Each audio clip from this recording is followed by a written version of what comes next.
Hey everybody, my name is Jake and this is my channel Fishroom, and I really want to make a video today that I don't want to make that I've been thinking about for a little over a month now, but it's just something that is a little different of a format. Usually my videos are a little more structured and even scripted at times, just so that I get what I want to say out there in a clear way.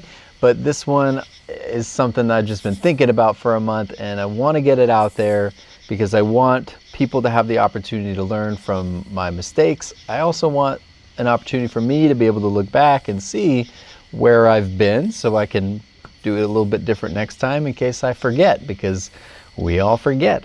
A little bit different scenery today. I'm sitting on my front porch. Most of the times I'm sitting in my basement in my fish room, but I'm a little stressed about my basement right now. Not that I don't enjoy being down there still, but it's October in the Blue Ridge Mountains of Virginia, and it's a beautiful place, and it is very calming and peaceful to be out here in nature and to look at the trees, which are almost about to start changing and getting very colorful. So I'm excited to see that.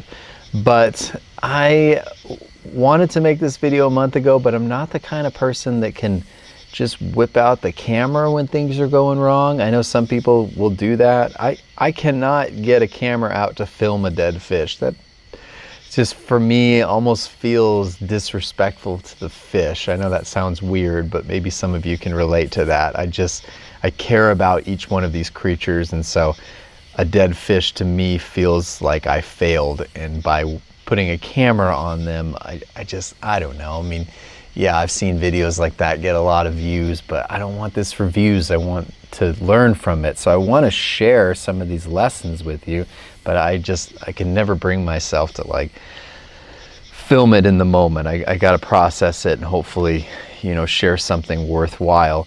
I'll put some video over this video of different fish at times, especially when it has to do with what I'm talking about, but mostly going to be me talking, and I understand those kind of long videos, and maybe you don't want to watch all of that, and so I'll put some timestamps in so you can jump around, because I do think that there are some important good lessons here that I want to share with you guys.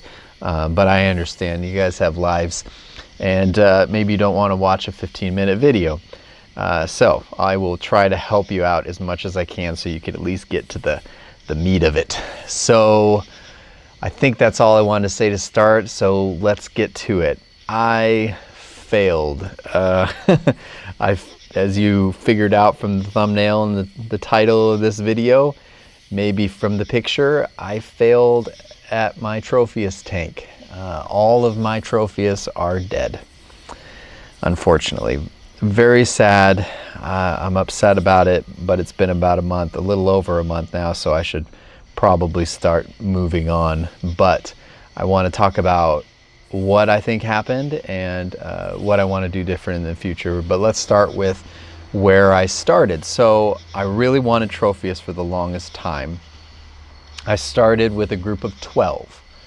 I had read you need a large group, as many as you can get, and definitely more than 10. So I found a place that was selling a group of them, a group of 12. I'm like, that sounds pretty good, but they're very small. So what am I going to do? I'm going to put them in a 55-gallon tank, and I'm going to grow them out. I mean, they came pretty small, so I'm like, all right, that'll be perfect. And then as they grow, I'll move things around as needed to accommodate for them, depending on what they need. So we'll start them off in there. That was about a year and a half ago. Time moves on. About 2.5 months ago, whenever I set up my rainbow fish tank, I'm trying to remember the exact time. It was sometime in June, I believe. Yeah, I think it was mid-June. I had a 75-gallon tank open up, and I moved them over to that 75-gallon tank. It had previously had my peacock cichlids in it, so I thought, this is perfect. That tank's already set up for hard water fish, so we'll move them over to there. And they're in there for a while. They're less active once they get to that tank, which is normal. You move fish and they're not as active just because they're getting used to their surroundings. Gave them plenty of rock work things. Well, to be honest, it was about the same amount of rock work as the 55.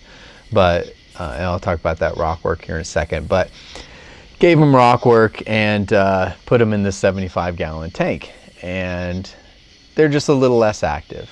Not thinking much of it. And then about a month and a week ago, a Tropheus is dead in the tank. That's strange. I don't know what happened there, but fish die sometimes. I'll keep an eye on the tank. Maybe there's one aggressor or something like that.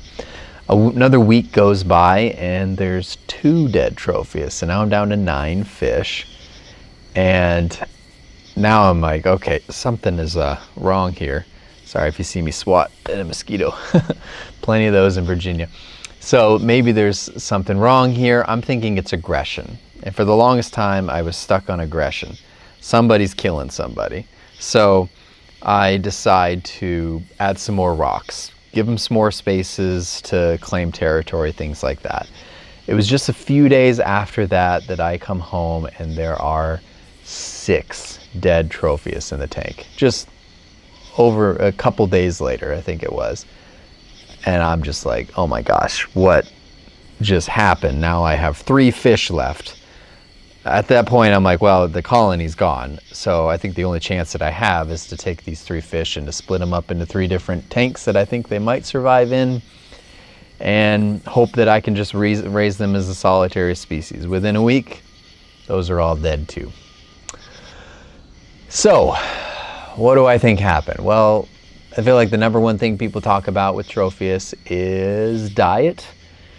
They do tend to need a higher veggie-based diet, algae-based diet, and I don't think that was an issue. None of them had any signs of bloat. They all just looked like dead fish. Although, interestingly enough, they really didn't have any signs of aggression either. They were just dead. Very strange. But I have a fast day, 1 day a week, where I don't feed the fish. So 5 days out of 6, they got a veggie-based, low protein, algae-based something, pellet, flake, or freeze-dry food that I make. So I don't think diet was the issue. Aggression, possibly, and I do think it played a role that I'll talk about here in a second, but Tropheus are crazy. If you've ever tried to film or photograph Tropheus, you know that they're nuts. When they're very hard to do. If you saw the thumbnail picture, it's a little bit grainier than I like. I like crisp, clear pictures of Tropheus. That's the best one I ever got in my Tropheus because they're just nuts. They're all over the tank. But they can get aggressive. Like I said, they didn't actually have any signs that they were ripped up or anything like that. But that doesn't mean they weren't stressed out by some bully in the tank. So it's possible. The last one, and this I think is the main culprit, is water parameters. Now, I did check the water parameters throughout this process as the fish were dying, but I think there's a key thing to point out here. Now, I've kept wild-caught Tanganyikans in the past. I've kept fish that are wild-caught that are sensitive to water parameters. So I was pretty confident in my ability to keep fish that were sensitive to a specific type of water. Now, it's important to point out that my tap water, straight out of the tap, is soft. It has a TDS of like 50. So very soft water, but it needs to be buffered. So what I do in these tanks is I use aragonite, mostly aragonite substrate, and I buffer the water to be able to keep these fish. So that has worked beautifully for my other tanks in the past. But this tank had a different type of substrate. I was using this Carib Sea shells substrate. Don't really like it. In fact, I was getting ready to change it out because I didn't really like it. But my suspicion, and looking back, I don't think it was doing as good of a job of buffering the water and also catching up after water changes and things like that. It just wasn't doing as good of a job at buffering the water. And so what I think was happening was that the water parameters were a little bit different. Every time I did a water change, those water parameters would change a little bit, and it was just like micro stress. So over time, the fish were just becoming a little bit stressed, a little bit stressed, a little bit stressed, until eventually one fish died. Now this is where the aggression comes in, and Tropheus are just very social fish. So they like to be in groups because they're very social fish. But then once that social structure started disintegrating because fish started dying, and because I didn't have 30 of them, I had 12. And so now it only took a few deaths before we're getting into the part where they don't know what's going on. And then the stress that was already a micro stress turned into a huge stress. And then that is probably why overnight the rest of them died, and then I moved them to other tanks, at which point they were, you know, fighting for territory with a bunch of brand new fish, and then boom, overnight those ones all died too, or within a week those ones died too. So that is the reason why I think they all died. Don't know for sure, but I'm pretty sure that's it. So what would I do next time? Bigger tank. Big tank, lots and lots of volume, especially considering the place that I'm at with my fish being, you know, in soft water and needing to be buffered. So I need more volume. I would need a large tank, maybe a sump, something like that, just so that I could make sure that that it was buffered properly. The second thing, I don't think 12 was enough. Honestly, these fish are kind of expensive, which is another, I mean, you spend a lot of money on some fish, and then you raise them for a year and a half and then they're gone. That's why that was a bad day. But I bought 12, but I really think I should have probably done like 30 or 40 if I really wanted to do it right. Just so that there is a little bit room if there is a fish death, something like that, because that social aspect of the fish, as well as their need for rock solid, I mean, Lake Tanganyika water parameters, I think was just, it's not something that I put enough thought into. So that's what I would do in the future. Now, I wish I could tell you that this is the end of my woes, but I've got more. Yay! So happy about this. Just a bad time right now. But I had that video a couple months ago where I talked about an ick outbreak, and I think I brought in a fish from a place that just had so many diseases. Now, it was quarantined and even treated when I had the ick outbreak. Even though I didn't see any ick on it, I was pretty confident it came from that fish, and so I treated it for ick. But it came from one of those places that when you're walking in there, you're like, this is not a place where fish go to be healthy. This is a place where fish go to die. And it was quite obvious when I got it. But, you know, I thought, well, I really want this fish, and it's a grown fish, it's a nice fish, and I want it, so I'm gonna get it, and then I'll quarantine it. But I have had to move this fish into different tanks just for different reasons, quarantine, and then I took a tank down, I moved it. Every tank that fish has touched, there's just been some sort of mysterious disease. And I have another tank that has been rock solid stable for, well, it's a year and a half old. I set it up right at the time I got the Tropheus, and just no issues whatsoever. And then suddenly I just had some fish that are like 4 years old that I grew from babies that died, and I'm like, oh my gosh. It's two of my grown electric blue acaras, which are just one of my favorite fish ever, and one of my most stable tanks, and just mysterious, and with signs of something bacterial. One of them was definitely a bloat, or not a bloat, a swim bladder issue. The other one also, at the time it didn't look like a swim bladder issue, but when the second one had the swim bladder issue, I look back, I'm like, that one was sitting on the bottom, although it wasn't swimming erratically. But I think, so something bacterial in there. It's like I just brought this typhoid moorii fish into my fish room, and it's just been causing problems ever since. And now I'm just left to deal with the aftermath of it. So just kind of like one thing after another. You know, like what, you have one of those months where just like things just kind of go wrong, one thing after another.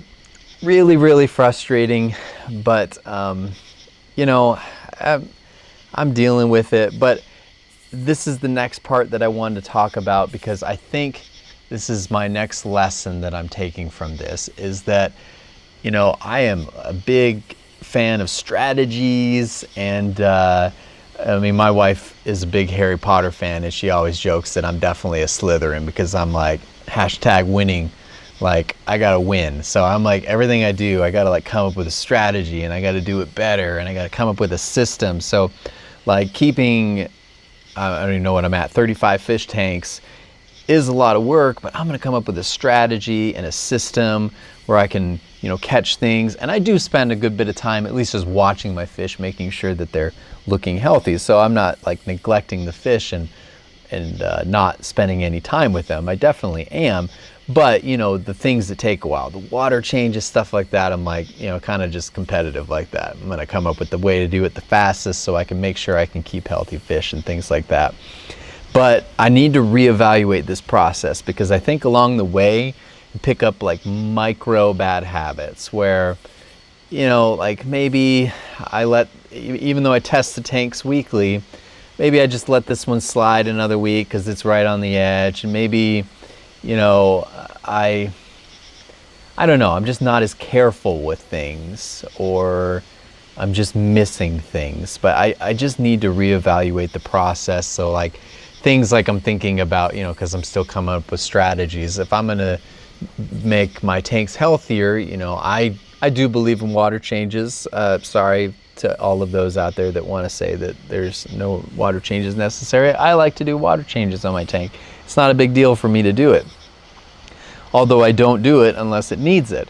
But like I said, sometimes I might be letting them slide. So what if I had a different system? You know, I'm thinking back, like, what if I reevaluated my water change system where I don't even have a long hose to get out? I just have a thing that goes around the room that I can just hook up into and suck out the water and do a quick water change. Something like that. Just something that would prevent some of those micro bad habits where I'm not necessarily doing what's right by the fish.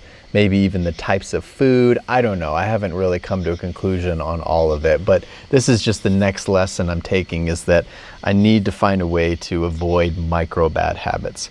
If you've made it this far in the video, I really appreciate you. I probably wouldn't sit through 16 minutes, 15 minutes, whatever we're at, of video. It's a long time. So I know that some of you have had bad days and things like this happen, and it's just part of the process. I've talked to people, especially with Tropheus, that have had the exact same thing happen with Tropheus.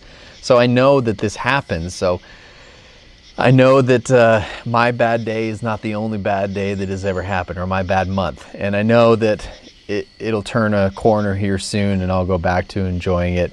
I'm just a little stressed about my fish right now. So that's where I'm at. Just wanted to share that with all of you guys, and also, you know, at least some of the ambient noises of the beautiful Blue Ridge Mountains, if you can hear them. And I really appreciate you guys. Thanks so much for watching, and I'll see you in the next one. Fish List out.